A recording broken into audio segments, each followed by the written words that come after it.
Praise Lord, welcome to JJ Pets and Gardens. இன்றைக்கி என்ன வீடியோன்னு பார்த்தீங்கன்னா நுரை பீர்க்கன் ஸ்பாஞ்ச் காட் அதை பற்றி தான் பார்க்க போகிறோம். இந்த நுரை பீர்க்கன் பார்த்திங்கன்னா வேலி ஓரங்களில் ரோட்லலாம் வந்து நிறைய இருக்குங்க. அது கசப்புத்தன்மை அதிகமாக இருக்கிறதுனால சாப்பாட்டுக்கு எடுக்க மாட்டாங்க. இதில் வந்து பார்த்திங்கன்னா 7 வகையான நுரை பீர்க்கன் இருக்குது. அதில் வந்து ஒரு சிலது வந்து கசப்பு இருக்காது, அது வந்து சாப்பிட்றதுக்கு சொரக்கா மாதிரி இருக்குமா. ஸோ அதை வந்து சாப்பிட்றதுக்கு யூஸ் பண்ணுவாங்க. ஆனால் மற்றது பார்த்திங்கன்னா நம்ம நார் எடுக்கிறதுக்கு யூஸ் பண்ணுறோம். இயற்கையான நார் நமக்கு இந்த பீர்க்கன்லேருந்து தான் கிடைக்கிது. இது வந்து பார்த்திங்கன்னா வேலி ஓரங்களில் ஏரி சைட்லலாம் ரோட்லலாம் பார்த்திங்கன்னா நிறைய இருக்கும். கொடி மாதிரி படர்ந்து உங்களுக்கு அங்கங்கே பரவி இருக்கும். அது வந்து பார்த்திங்கன்னா நம்ம இயற்கையாக நம்ம குளிக்கிறதுக்கு நார் வாங்குவோம் இல்லையா, லூஃபா ஸ்க்ரப்பர்லாம் இருக்கு இல்லையா, அதுக்கு பதில் நம்ம இதை வாங்கிக்கலாம். நாட்டு மருந்து கடைகளில் கிடைக்கும். நான் வந்து எங்கள் ரிலேஷன் வீட்டுக்கு போயிருந்தோம். அங்கே பார்த்திங்கன்னா பக்கத்தில் நிறைய இருந்துச்சு. முக்கியமாக இது வெயில் காலங்களில் அதுவே கொடியிலேயே காய்ச்சி அப்படியே காஞ்சு போயிட்டு இருக்கும். நம்ம அதை தான் இன்றைக்கி எடுக்க போகிறோம். எடுத்து உள்ளே எப்படி இருக்குதுன்னு பார்க்கலாம். எனக்கும் இதுதான் ஃபஸ்ட் டைம். இது வந்து நாட்டு மருந்து கடையிலையும் வாங்கலாம். சிலதெல்லாம் பார்த்திங்கன்னா இந்த மாதிரி ஓட்டையாகவே இருக்கும். இதில் வந்து ஒன்றுமே இருக்காது, விதைகளும் இருக்காது, உள்ள நாருமே இருக்காது. அதனால் கொஞ்சம் பெரிய பெரிய சைஸாக பார்த்து நாங்கள் எடுத்துட்டோம். இதில் பார்த்திங்கன்னா ஃபுல்லாக ஃபங்கஸ் தான் இருந்துச்சு. இது எப்படி நம்ம எடுத்துகிட்டு வந்தோம், உள்ளே எப்படி இருக்குன்றதெல்லாம் பார்க்கலாம். விதைகள் மூலயமா இது உற்பத்தி ஆகும். இந்த தேய்ச்சி குளிக்கும் போது ரொம்பவே உடம்புக்கு நல்லதுன்னு சொல்கிறாங்க. அதுக்கப்புறம் பார்த்திங்கன்னா ஸ்டார்டிங்கில் குளிக்கும் போது அந்த நார் யூஸ் பண்ணுறது ஹார்டாக இருக்குமா, போக போக சாஃப்டாகிடும்ன்றாங்க. நம்மளோட இந்த கால் இடுக்கு கழுத்துலலாம் வந்து தேய்க்கும் போது சீக்கிரமாகவே நல்ல ரிசல்ட் கிடைக்கும் அப்படிங்கிறாங்க. ஸோ இது வந்து நம்ம இன்றைக்கி எடுத்துகிட்டு போகிறோம். வீட்டுக்கு போயிட்டு எப்படி இருக்குது என்னன்றதை பார்க்கலாம். நம்ம சேனல் யாரா ஃபஸ்ட் டைம் பார்க்குறீங்கன்னா மறக்காமல் சப்ஸ்கிரைப் பண்ணிக்கோங்க. பக்கத்தில் உள்ள பெல் ஐக்கானை ப்ரெஸ் பண்ணிக்கோங்க. எவ்வளோ இருக்குது பார்த்திங்களா, இந்த மாதிரி காஞ்சிருக்குமா. எனக்கும் ஸ்டார்டிங்கில் தெரியாது. அப்புறம் எங்கள் ஆண்டி தான் சொன்னாங்க, இது வந்து குளியலுக்காக யூஸ் பண்ணுற நார் உள்ளே இருக்கும், நாட்டு மருந்து கடையில் விற்பாங்களே அதுதான். சரி, அங்கே தண்ணி எதுவும் இல்லை, அதனால் நாங்கள் இறங்கி எங்கள் ஹஸ்பண்டையும் பையனும் போய் பறிச்சிட்டு வந்தாங்க. நம்ம வீட்டுக்கு போயிட்டு எப்படி இருக்குன்னு சொல்லிட்டு பார்க்கலாம். எல்லாமே ஒரு எக்ஸ்பெரிமெண்ட் தானே நம்ம பண்ணுறது.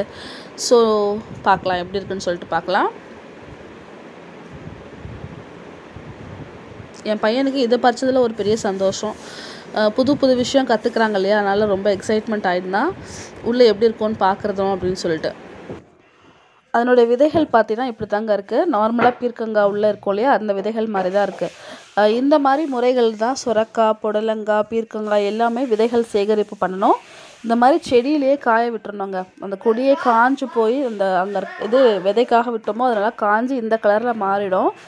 நம்ம சவுண்டு ஆட்டினோன்னா சவுண்டு கேட்குது, விதைகளோட சவுண்டு கேட்குது. அதுதான் கரெக்டான ஸ்டேஜு. ஒன்று வந்து ஏற்கனவே நாங்கள் எடுத்து வச்சிட்டோம் பஞ்சு. சரி, இன்னொன்று வீடியோக்காக எடுக்கலான்னு சொல்லிட்டு வச்சுருக்கோம். இந்த விதைகளை நம்ம அங்கங்கே நம்ம வேலியில் வீட்டு ஓரங்களில் போட்டு விட்டோன்னா நமக்கு இந்த மாதிரி சம்மரில் வந்து நம்மளும் இந்த மாதிரி பீர்க்கங்காய் நார் எடுக்க முடியும். மழைக்காலங்களில் எடுக்க முடியாது. உடைக்கிறது கொஞ்சம் கஷ்டமாக தான் இருந்துச்சு. என் பையனை எடுக்கிறேன்னு சொன்னாலும் அவனையும் எடுக்க விட்டாச்சு. இது வந்து அப்படியே யூஸ் பண்ணக்கூடாதுங்க. நம்ம வந்து தண்ணியில் போட்டு ஊற வச்சுட்டு, முடிஞ்சால் மஞ்சள் தூள் போட்டு தண்ணியில் ஒரு 1/2 hour ஊற வச்சுட்டு அப்புறமா நம்ம யூஸ் பண்ணலாம். இதெல்லாம் உடம்புக்கு தேய்ச்சி குளிக்கும் போது இயற்கையாகவே நமக்கு ரொம்ப உடம்புக்கு நல்ல பெனிஃபிட். ரத்த ஓட்டம் நல்லாயிருக்கும்னு சொல்கிறாங்க. அதுக்கப்புறம் பார்த்திங்கன்னா இந்த வெயில் காலங்களில் வந்து ரொம்ப டேன் ஆகுது இல்லையா, அதெல்லாமே சரியாகும்னு சொல்கிறாங்க. நான் யூஸ் பண்ணிவிட்டு எப்படி இருக்குன்னு அடுத்த வீடியோவில் முடிஞ்சால் நான் ரிசல்ட் சொல்கிறேன். அப்படி தட்டும் போது விதைகள்லாம் வெளியே வந்துடுது. அதுக்கு இடையில எங்கள் வீட்டுக்காரர் மல்பெரி 2 பறிச்சிட்டு வந்தார் மரத்துலேருந்து. அது என் பையன்கிட்ட கொடுக்கறதுக்காக. அதை பார்த்தோன்னே நீங்களே இதை பண்ணிவிடுங்க அப்படின்ட்டு என்கிட்ட கொடுத்துட்டான். இது ரொம்பவே எடுக்கும் போது ரொம்பவே சந்தோஷமாக இருந்துச்சு. நம்மளும் இப்படி பண்ண முடியும் அப்படின்ட்டு. இது எங்கள் ஏரியாவில் நான் பார்த்தது கிடையாது. அங்கே போயிருந்தனால நான் பார்த்தேன். அவங்க வீட்டு ஏரி பக்கத்தில் இது இருந்துச்சு. சரி, நாங்கள் பறிச்சிட்டு வந்தோம். இந்த விதைகளை கொஞ்சம் நம்மளும் வீட்டு வெளியே அந்த வேலி ஓரங்கள்லாம் போட்டு விடலாம், வருதான்னு பார்க்கலாம். முடிஞ்சால் அந்த முள் ஓரங்களில் முள் செடியெலாம் இருக்கும் இல்லையா, அது ஓரத்தில் போட்டோன்னா அது பாட்டு ஸ்ப்ரெட் ஆகிட்டே இருக்கும். இதில் நிறைய பெனிஃபிட்ஸ் இருக்குங்க. நம்ம கடையில் வாங்கி தேய்ச்சி குளிக்கிறோம் இல்லையா, அந்த நார் பின்னுவாங்களே அது, அப்புறம் அந்த லூஃபான்னு சொல்லிட்டு ஸ்க்ரப்பர் கலர் கலராக வரும், அதெல்லாம் யூஸ் பண்ணுறதை விட இயற்கையாகவே நமக்கு கிடைக்கிற பொருட்கள் வச்சு யூஸ் பண்ணும்போது ரொம்பவே நல்லாயிருக்கும்.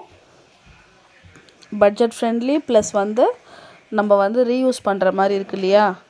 ஸோ உங்களுக்கும் கிடச்சா வாங்கி எடுத்து பாருங்கள். தேங்க்யூ. Happy gardening.